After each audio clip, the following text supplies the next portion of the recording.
SM news के सभी दर्शकों को मेरा नमस्कार, जय भीम, सत श्री अकाल, आदाब। मैं वीरेंद्र सिंह आप सभी का स्वागत करता हूं एसएम न्यूज़ द्वारा प्रसारित की जा रही सीरीज कहीं हम भूल न जाएं। कहीं हम भूल न जाएं उन वीर वीरांगनाओं को, उन संतों गुरुओं महापुरुषों को जिन्होंने देश के लिए, मानवता के लिए, मान सम्मान के लिए अपने आप को न्यौछावर कर दिया।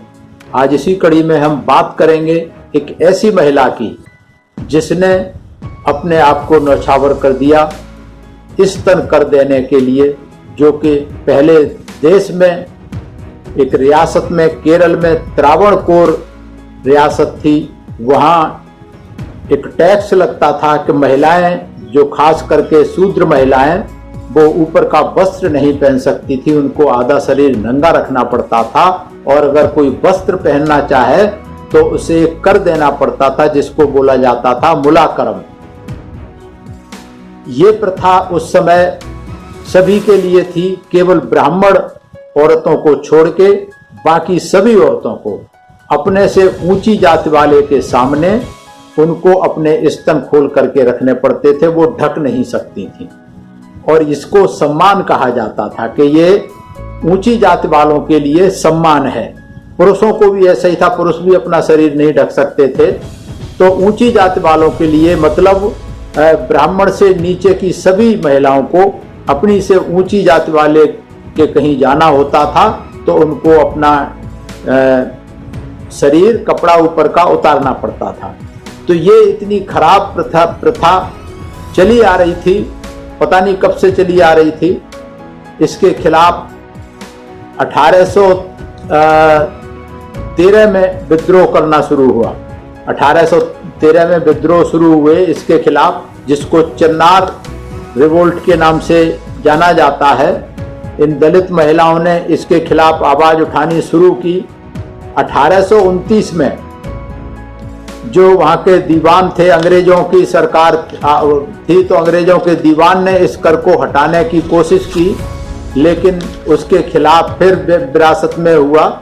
1829 में मुनरो दीवान थे, उन्होंने ऐलान कर दिया कि भाई ये कर नहीं देना पड़ेगा अगर कोई महिला ईसाई बन जाती है। लेकिन फिर राजतंत्र ने जब ये विरोध हुआ हिंदुओं ने, तो फिर इसको वापस लेना पड़ा था, और ये 1859 तक ये सब चलता रहा। और इसको विरोध में दंगे हुए बहुत सारे, जिसमें खासकर दलित महिलाओं को शिकार बनाया गया। उसमें सबसे ज्यादा उनके साथ अन्याय अत्याचार हुए। तो ये जो अन्याय अत्याचार चलते रहते थे, और ये सभी जाति के, मतलब ब्राह्मण को छोड़ के, ब्राह्मणी औरत को छोड़ के अगर किसी अपने से ऊंची जाति वाले के सामने जा रही है तो उसको कपड़े उतारने पड़ते थे अगर घर से, लेकिन घर के अंदर सभी को कपड़े उतार के रहना पड़ता था। और ये भी व्यवस्था थी कि अगर कोई महिला मंदिर में जाएगी तो उसे कोई भी हो, मंदिर में ऊपर का कपड़ा उतार के ही जाना पड़ता था पुरोहित के सामने। और पुरोहित अपने पास एक लाठी रखता था, और लाठी के अग्रभाग पर चाकू बांध के रखता था कि अगर कोई महिला चाहे किसी भी वर्ण की वहां कपड़े पहन के चली जाए तो वो चाकू से फाड़ देता था उनको। और अगर कोई पिछड़ी जाति या दलित की महिला है तो उसके कपड़े फाड़ के बाहर पेड़ पे लटका दिए जाते थे, ताकि दूसरी महिला ऐसी कोई हिम्मत ना करे। तो इतनी ये खराब प्रथा थी, इतनी ये कहना चाहिए, इसको क्या शब्द इस्तेमाल करें, ऐसी प्रथा थी। और ये राजा लोग इसको करते थे, और जब राजा कहीं निकलता था तो दोनों तरफ महिलाएं ऊपर का वस्त्र उतार के उसके ऊपर फूल डालने का काम करती थी। तो इस तरीके की ओछी प्रथा, इस तरीके की घटिया प्रथा उस समय चलती थी। कोई विरोध नहीं करता था, टैक्स दे देती थी जैसे कपड़े रखना, और टैक्स भी साइज के आधार पर देना पड़ता था। जैसे इनके स्तन का साइज होता था, टैक्स भी उसी तरह से कम और ज्यादा होता था। तो उस समय केरल के एक छेरतला में नंगेली नाम की महिला ने सबसे पहले विद्रोह किया, जिसके अपने पति चिर कंदन के साथ वो रहती थी। तो 1800 में बाद में जब ये विद्रोह चल रहा था, तो वहाँ एक दिन सुबह सुबह जब उनको पता लगा राजा के दूतों को कि वो इस तरीके से महिला ऊंची जात के सामने अपने स्तर नहीं ढक रही, कपड़े पहन रही है और कर भी नहीं दे रही, तो कर लगाने के लिए एक दिन सुबह सुबह उनके राज्य के कर्मचारी वहां पहुंच गए। तो जब पहुंच गए तो वो पीछे की भी वसूली करने के लिए उन्होंने गणना करने लगे कितना कर लगाना चाहिए इस पर। तो नंगेली ने भुगतान करने से, कर देने से मना कर दिया और कर के एवज में उसने अपने हाथ से दोनों अपने स्तन काट करके और प्लेट पे पत्ते पे रखकर उनको दे दिए कि ये राजा को दे देना कि ये कर है।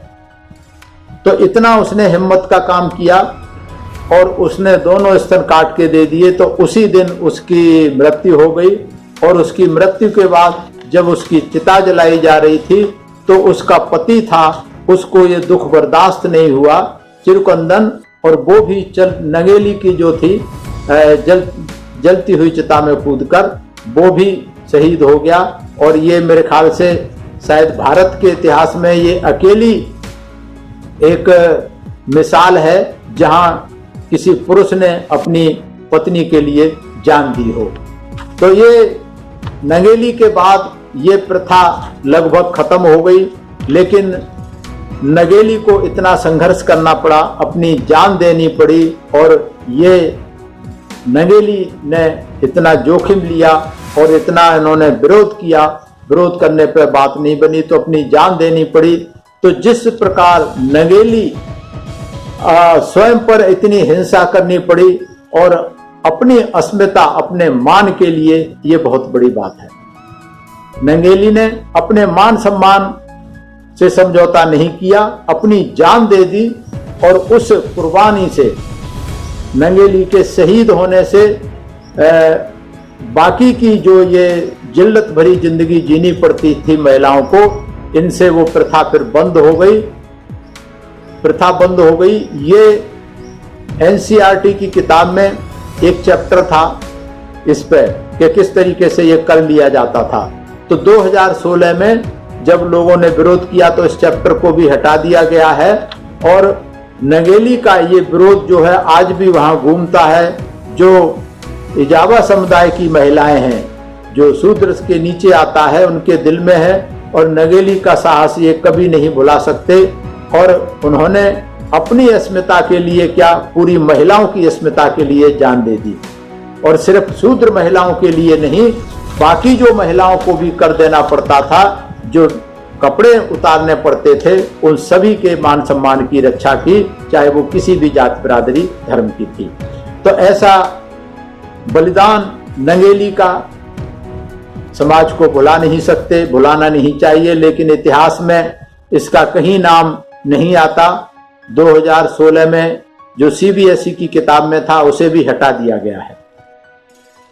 तो ऐसे इतिहास को तो पता रहना चाहिए आने वाली पीढ़ियों को। हालांकि नंगेली का परिवार आज भी कहीं रहते हैं तो वो भी बड़े गर्व से कहते हैं कि उन्होंने कितना हिम्मत, कितना संघर्ष और कितना बलिदान दिया था मान सम्मान और स्वाभिमान की खातिर। तो मैं ऐसी नंगेली को, जिसने अपने मान सम्मान और स्वाभिमान के लिए और सारी महिलाओं के मान सम्मान और स्वाभिमान से के लिए अपने आप को बलिदान कर दिया, मैं बार बार नमन करता हूं। और मैं धन्यवाद देता हूं एसएम न्यूज को, जिन्होंने ये सीरीज शुरू की है कि कहीं हम भूल न जाएं ऐसी वीर और वीरांगनाओं का बलिदान, त्याग, जिन्होंने समाज में एक मिसाल दी और अपने मान सम्मान स्वाभिमान के लिए वो शहीद हो गए, अपना बलिदान कर दिया महिला जगत के लिए। और मैं धन्यवाद करता हूं सभी दर्शकों का, मैं धन्यवाद करता हूं विकिपीडिया और गूगल सर्च का, जिन्होंने अपने पन्नों में नंगेली को जगह दी है और ऐसे भूले बिसरे बहुजन समाज के महिला और पुरुषों को उन्होंने जगह दी है जिनका इतिहास के किसी पन्ने में कहीं नाम नहीं था। सभी को मेरा धन्यवाद, सभी को मेरा आभार, सभी मेरा प्रणाम स्वीकार। अगर आपने अभी तक हमारा चैनल सब्सक्राइब नहीं किया है तो सब्सक्राइब करें और घंटी का बटन बिल्कुल भी दबाना ना भूलें ताकि सभी लेटेस्ट खबरें पहुंच सकें आप पे सबसे पहले।